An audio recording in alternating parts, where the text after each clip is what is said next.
Now I'm going to invite our final speaker from Turkish Airlines. He has been the Vice President Cargo of Turkish Airlines since 2009.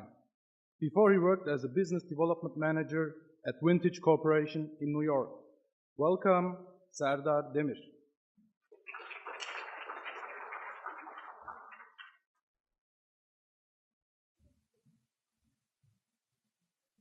Okay, speaker. Okay. Actually, it's not good to be last one, but I like to keep it attractive. Okay. And I request one final attention from all my young colleagues and my experienced colleagues from the IATA, from the other countries, and special thanks to the university who organized this. Okay.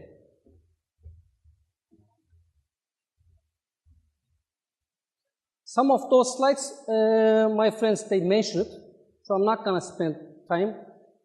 What I'm going to say, I got to talk about the Turkish Airlines. Turkish Airlines is the power behind of the Turkish cargo. Turkish Airlines makes the Turkish cargo. Then I'll talk about the Turkish cargo. Then the third one, what's the Turkish cargo strategy at the third airport? We all know about the Turkish Airlines, but generally, I like to say what we do. 120 countries. We are the airlines who goes to the more country than any other carrier. 120 countries. 251 international destinations and 302 total network destinations.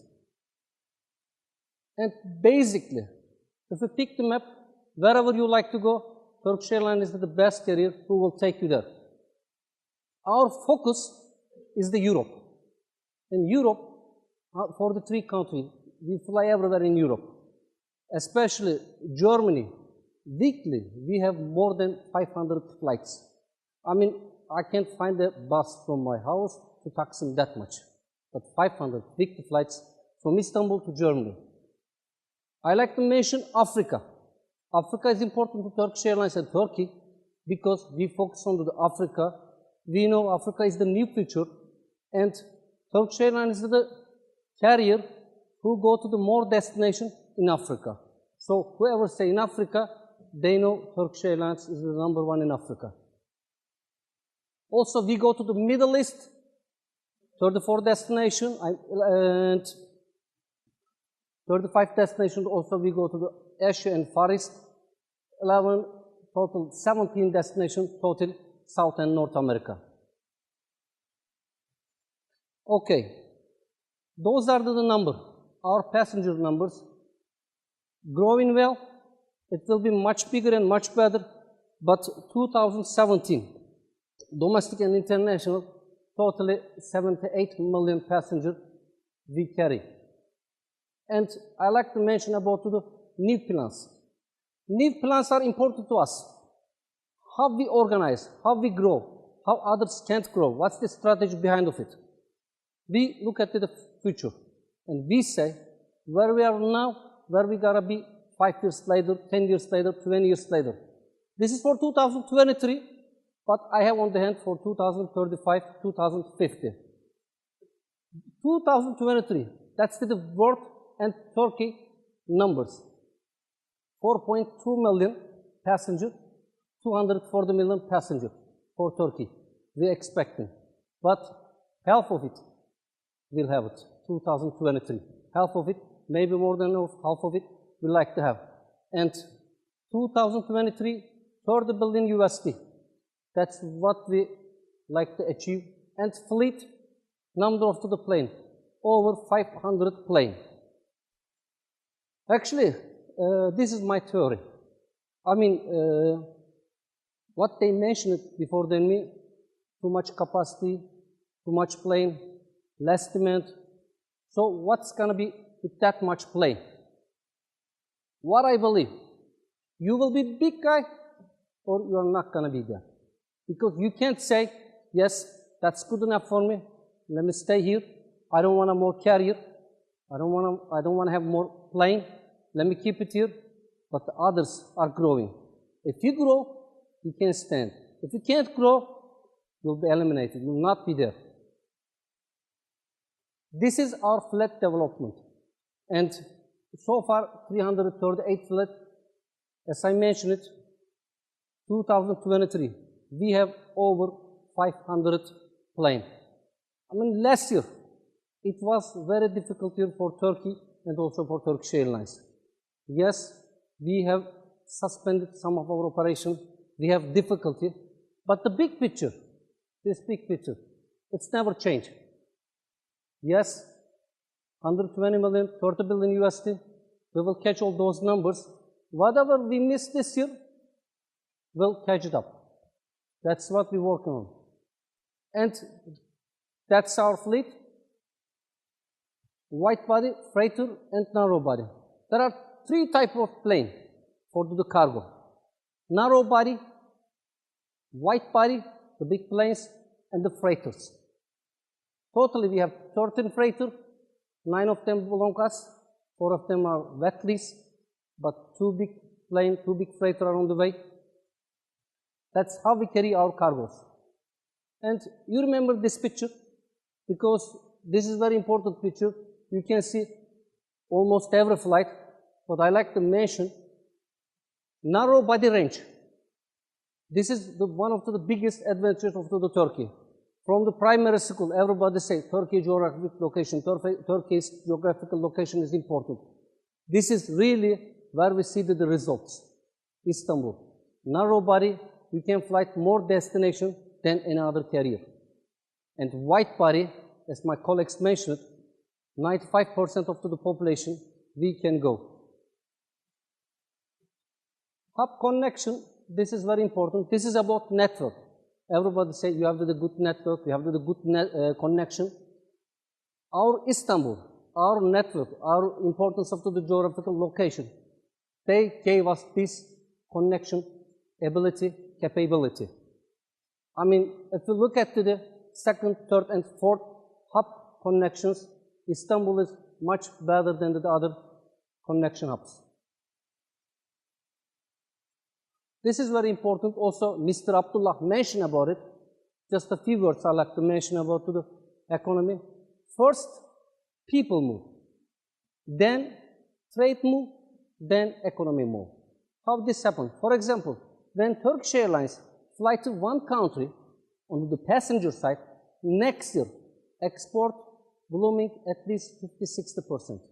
When we bring to the people to the different countries, then they start to the trade, then it starts to the economy. And this is how people move into the world. Then it's triggered the trade, it's triggered the economy. As we see, it's world economy, air traffic, shift to east. This is the megacities of 2015, 55 megacities. So we have to estimate where it's going to be at 2023 and where we have to be. I mentioned it, it's going to the east side because we know west so far has the big improvement.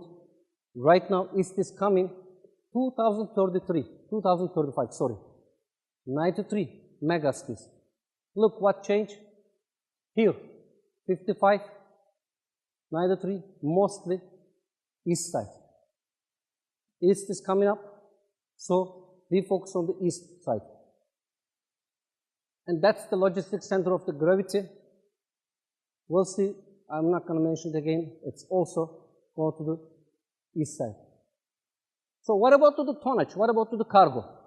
So we learn, yes, passengers move, people move. What about the cargo? Where does the cargo come from? Where is the tonnage?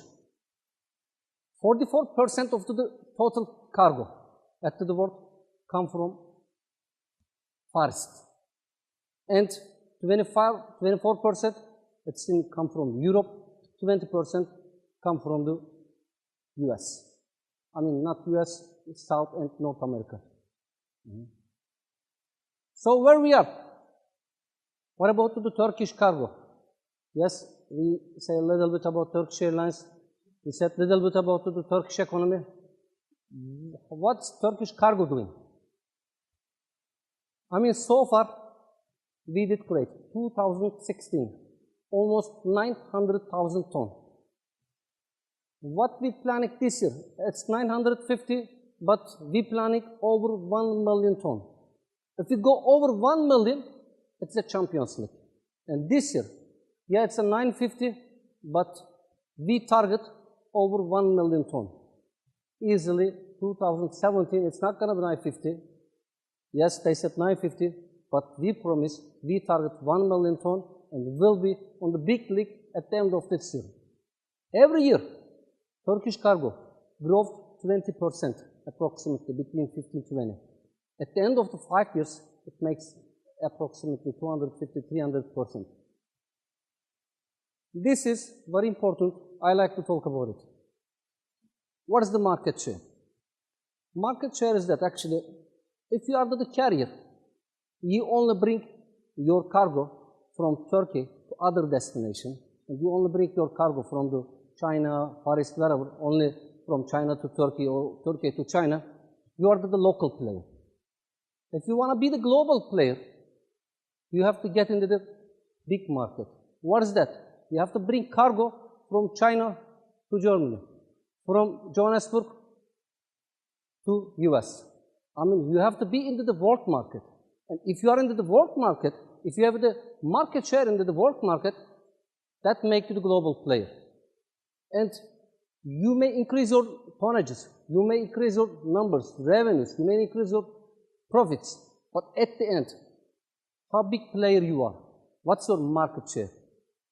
That's where are you at the global market. This is where we are at the global market. It's very important. 2010, imagine it's almost 1%. Right now, it's 2.7%. My friends, 2.7%, it's not a small number. It's a very big number. 100% of the world cargo, you got 3% of it. And if you look at the improvement, from 1% to 3% almost, in almost 6 years. This is the biggest success behind of the Turkish cargo. When you come these numbers, then global fight start. That's where we are in right now. Freighter destinations.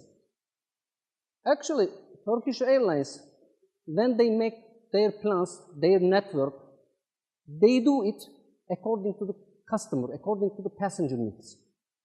For example, we are planning to open a session, opening a new destination at the Bangkok. What they look, hey, do we have enough passengers there? Yes, we do. Let's start. What we do with freighters? Passenger network, it's so different from the cargo network. We set the cargo freighters, then we balance this passenger network. It's really helped to the Turkish cargo.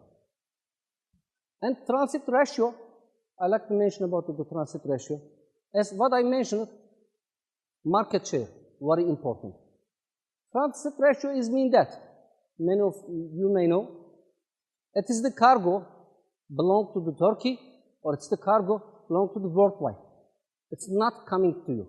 It's, for example, one cargo, if it's coming to Turkey or go from Turkey, it's not in your transit ratio. If one cargo coming from US, go to another country. From one country to another country, you are not in it. It's somebody's market. You get in that market, it's the transit ratio, then that's our transit ratio. We try to increase the transit ratio. If you go big in the transit ratio, you are big in this global market. So numbers are getting bigger and bigger. What we need? The easiest way of growing, buying the planes. You pay it, you buy the planes. That's simple. But it's not easy. If you pay for the hub, you can't make a hub. There is a big technology. There is a big process behind of all these facilities. Why Istanbul Airport is important to the Turkish Airlines? All we know, one of the biggest reasons for the Istanbul Airport is the Turkish Airlines. So we have to get ready for it. Geographical location, everybody mentioned. Infrastructure, that's what we need. Infrastructure, lack of infrastructure, that's why we have some difficulties. Human resource flat, I mentioned it. High coverage rate in couple hours, also we mentioned that one. what Istanbul airport, new airport, bring to the Turkish cargo. Here, 2 million ton capacity, phase 1. 2 million ton capacity at the phase 1. What's our tonnage for this year? What we planned? 1 million ton. 2 million ton for the phase 1. After 2 years, when they open it, it's gonna be 2 million ton for the starting. But what we say, this airport, not for 10 years, not for 20 years, at least 35, 40 years. So 2 million is enough? It's not enough. So we have an extension. This is not our final. It's phase 1. That's why it's phase 1. So we have a length we can improve. If we have the more cargo, so we can easily extend our facilities. Another differentiation at the new airport, automatic systems. Here, mostly we use the manpower. It's manpower, but every process of the cargo, we use the IT. We accept the cargoes, we control by our IT system. But it's not totally electronic systems, it's not totally automatic systems into the warehouse. At the new warehouse, it's going to be the totally automatic systems. And also, I like to mention, some of my colleagues, they mentioned it, Turkish Airlines is the basic cargo carrier. We don't accept that because there are some Turkish, we saw the other 3 stars. We are the stars. Why we are the stars? What's the differentiation? Because at the new airport, for the special cargos, for the special products, we have the special facilities.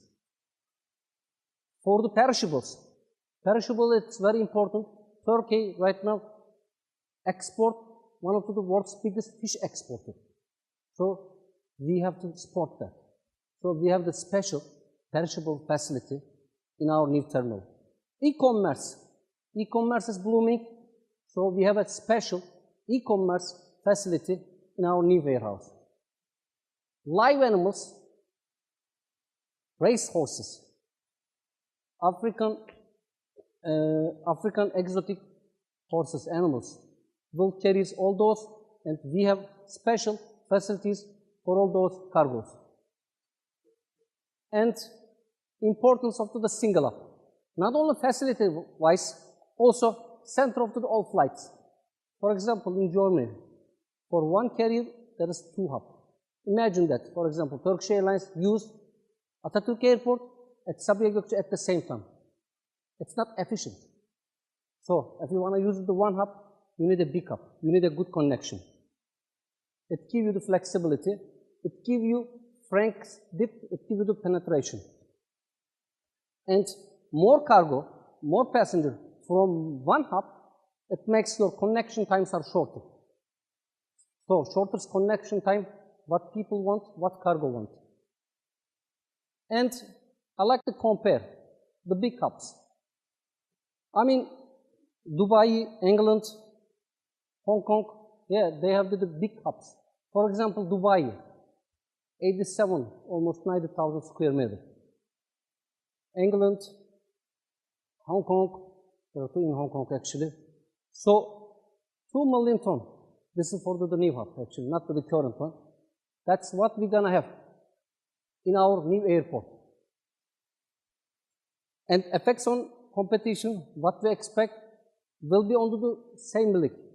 Imagine they have the bigger facility, better technology, but we don't have that at the moment.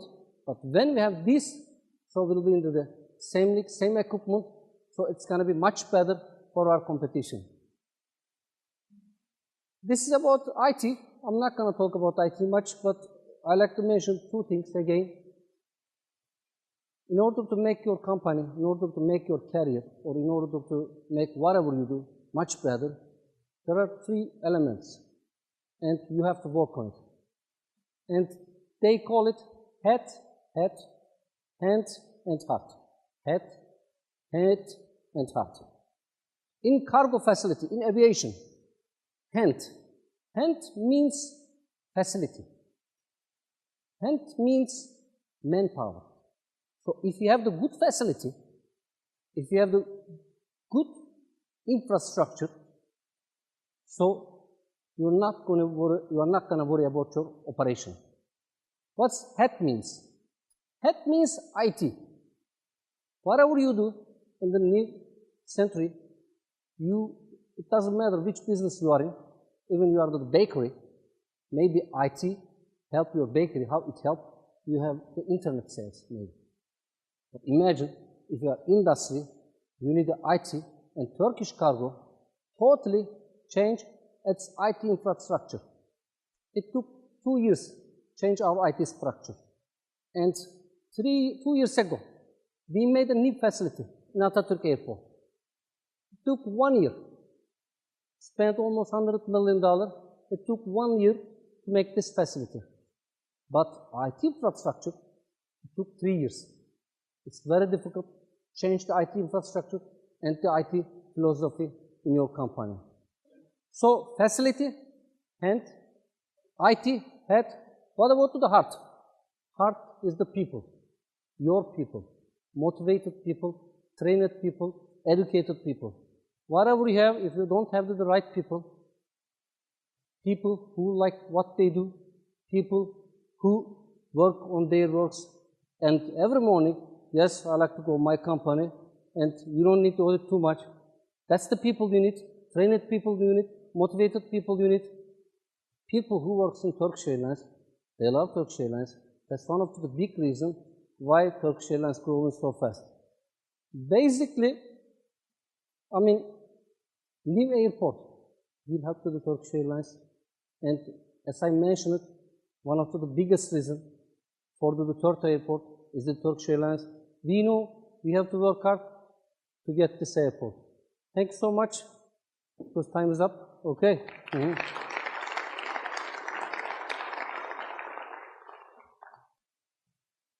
Yes, any questions?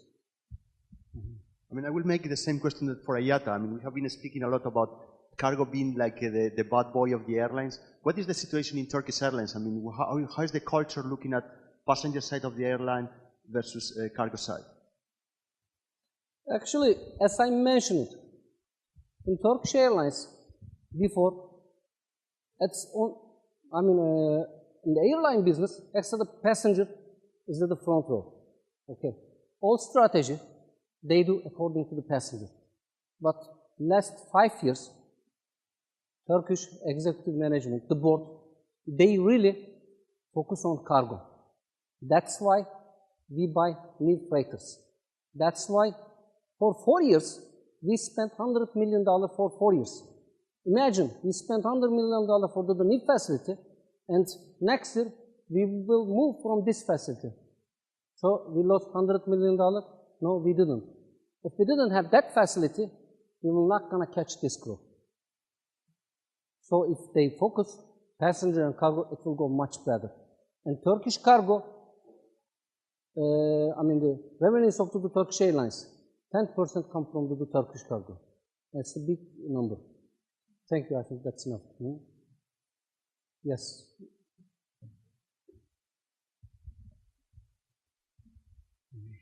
Thank you for coming. I'm Leyla Adiloğlu from Ozyegin University. My question is about U.S. decision about the banning of laptops on the flights. Do you think that it is really about the security problems, or is it about competition? And do you think that it can affect the cargo operation demands? This laptop issue? Yeah. Actually, whatever you know about the laptop, there are more restrictions on the cargo side. Wherever I go, I speak with the people, and people only talk about the laptops. But right now, there are big problems in cargo. They say you have to do this, you have to do that, and there are many bans on the cargo side. People, because we, at the same time, we are the passenger, we are not in cargo business like normal people, so we don't know what's going on the cargo side. On cargo side, there are too much difficulties come from the US, come from Europe, but we are ready. That's why we change everything. It's not easy, but we have to work and we have to achieve. Yes, it's going to be difficult, but we believe we achieve that also.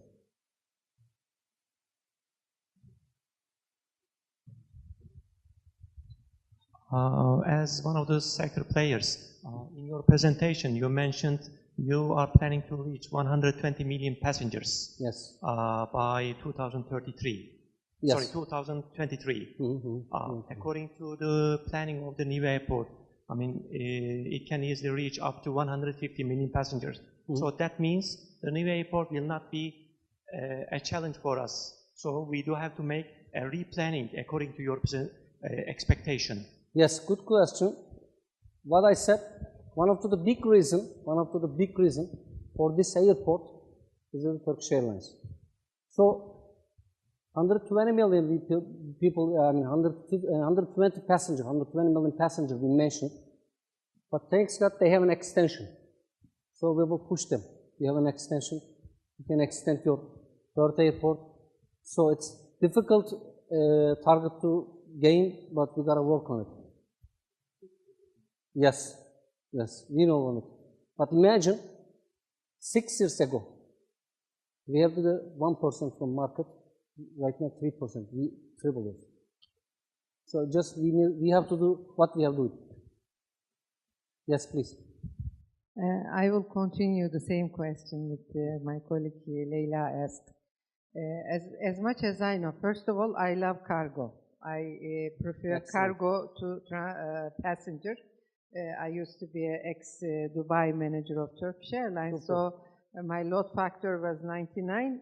I was preferring to have 80% of load factor and put more cargo to my belly, yes.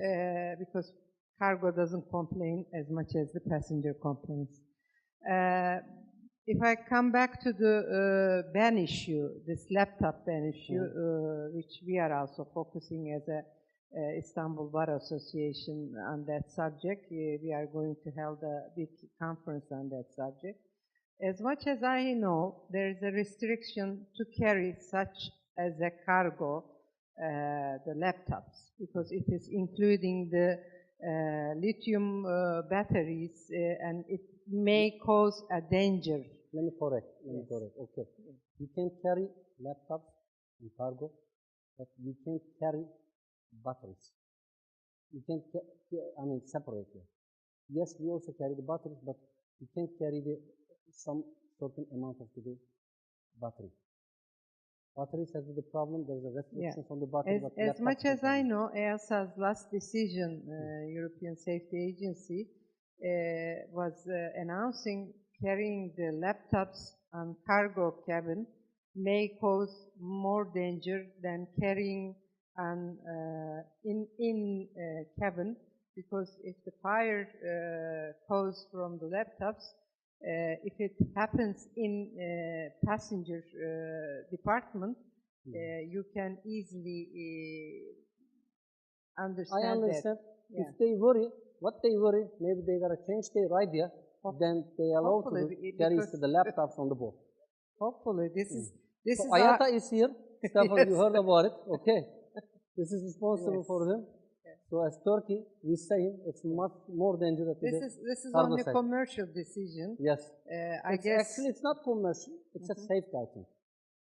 No, the ban issue is a commercial. Yes. But the totally. Yes. Okay. Maybe I think it's okay. Thanks so much.